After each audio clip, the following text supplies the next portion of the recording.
Hi, can you Hi. tell me a little bit about yourself? My name is Madeline Hall, or people call me Sunshine.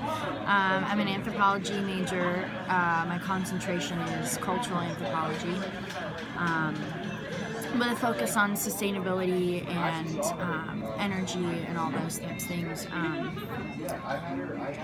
I am a transfer student from Miami. I transferred almost 2 years ago. I came here for anthropology, specifically the cultural program. I've been to Ecuador on field trip, for a field school, and it was amazing. So yeah. Can you define anthropology for me? Anthropology is essentially the study of humans, contemporary for cultural anthropologists, more on the contemporary humans, so how society has developed in the modern era and how humans have developed in the modern era. And for archaeologists, it's usually the past, so beginning of human society, basically. I know you asked in your email, you asked what biological anthropologists do and what cultural anthropologists do.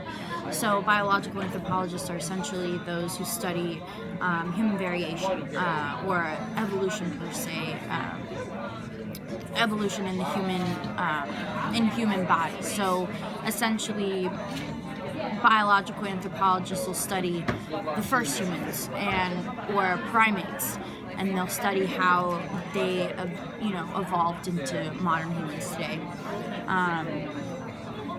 There's a lot in our department. A lot of our biological anthropologists study primates such as orangutans, chimpanzees, those types of things in the rainforest in, I think, Southeast Asia. Specifically, a couple of our anthropologists do that. We have a forensic anthropologist who is one who studies dead skeletons, and can basically tell you from looking at a bone and examining a bone if that human, what time period they were alive in.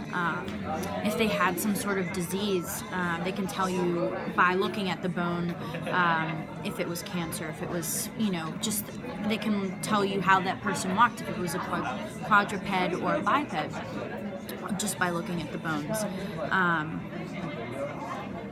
Yeah, that's what a forensic anthropologist does, which is also biological. Cultural, mainly contemporary humans, societal issues, a lot of kind of looking at taking history into account and kind of seeing how that history has evolved into their society today. So, for example, a lot of cultural anthropologists study the effects of colonialism and settler colonialist societies that are still in effect today, like the United States, like Australia,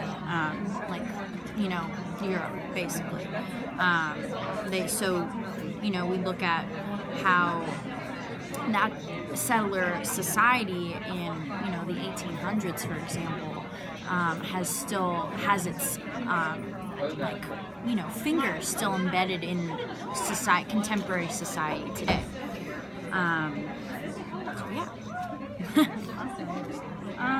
What are the mindsets, cultures, or customs of anthropologists that set them apart from other professionals? I feel like anthropologists really have this unique yearning for how the human beings just function, how human society functions, the intricacies of human communication and human evolution and adaptations. And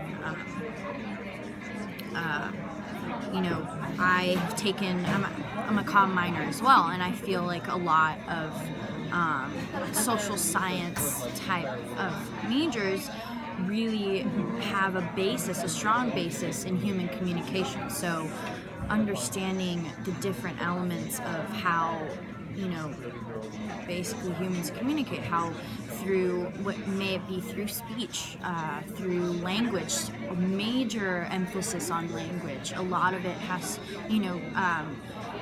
we do have linguistic anthropologists that study the beginning languages and contemporary languages and all around the world, indigenous languages. But a lot of it, taking into account the different ways of communicating with someone. A lot of it is, through art. Before, let's see, Neanderthals, they used to communicate through art. So they had their cave art, they had different symbols, things of that nature. That was really broad, but you get the basic of it, I guess. Nonverbal in the communication department is really important, I feel like, at least for me in my journey as a cultural anthropologist. I think that was an important thing for me to learn about, to really take into account the nonverbals of communication, so how a person presents themselves, body language, the intonations in a person's voice when they talk. I think that's really important in communication as well, and I feel like anthropologists really do study that, and that is something that, that is a mindset and an openness that I think a lot of anthropologists have, or at least I do. So. All right, last question. What communication skills or knowledge are critical for entering the anthropology field, especially for you, cultural anthropology? Like, do you have to interact with a lot of people?